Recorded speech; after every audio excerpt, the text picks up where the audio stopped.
तर वळूयात आता साताऱ्यानंतर सांगलीकडे. सांगलीच्या कृष्णेची पातळी वाढत चालली आहे. कृष्णा नदीची पाण्याची पातळी जवळपास 30 फुटांपर्यंत पोहोचली आहे.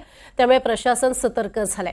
प्रशासनानं शहरातील जो सखल भाग आहे अशा काकानगर, सूर्यवंशी प्लॉट इथे स्थलांतर होण्याचं आवाहन केलेलं आहे.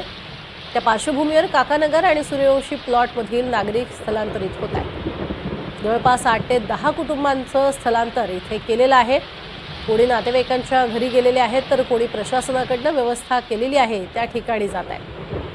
त्यामुळे हळूहळू पाणी पातळी, कृष्णेची जी पाणी पातळी आहे ती गावागावात शिरणार आहे. हे लक्षात घेत येत्या काळातली दुर्घटना टाळण्यासाठी लोकांना वेगवेगळ्या ठिकाणी स्थलांतरित केलं जात आहे. अधिक माहिती घेऊयात. शरद सातपुते आमचे प्रतिनिधी आपल्या सोबत आहेत. शरद, वेगवेगळे भाग आहेत. काकानगर तर आहेच, सूर्यवंशी प्लॉट आहे. आणखीन कोणकोणते भाग आहेत जिथे स्थलांतर सुरू आहे?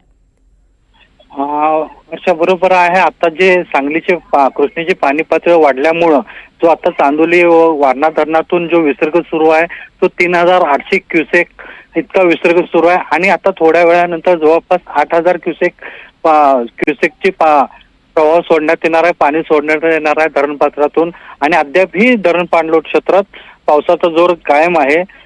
सूर्यवंशी प्लॉट, काकानगर आणि कर्नाळ रोड या परिसरातील लोकांचं स्थलांतर सुरू आहे. यांचं स्थलांतर करून महापालिकेची जी शाळा आहे त्या शाळेमध्ये ह्या लोकांचं स्थलांतर करण्यात येत आहे. नक्कीच. आणि येत्या काळामध्ये या भागामध्ये पाणी साचेल अशी भीती व्यक्त होती आणि त्यामुळेच ह्या सगळ्या उपाययोजना केल्या जातात. तुर्तास धन्यवाद शरद या संपूर्ण माहितीसाठी.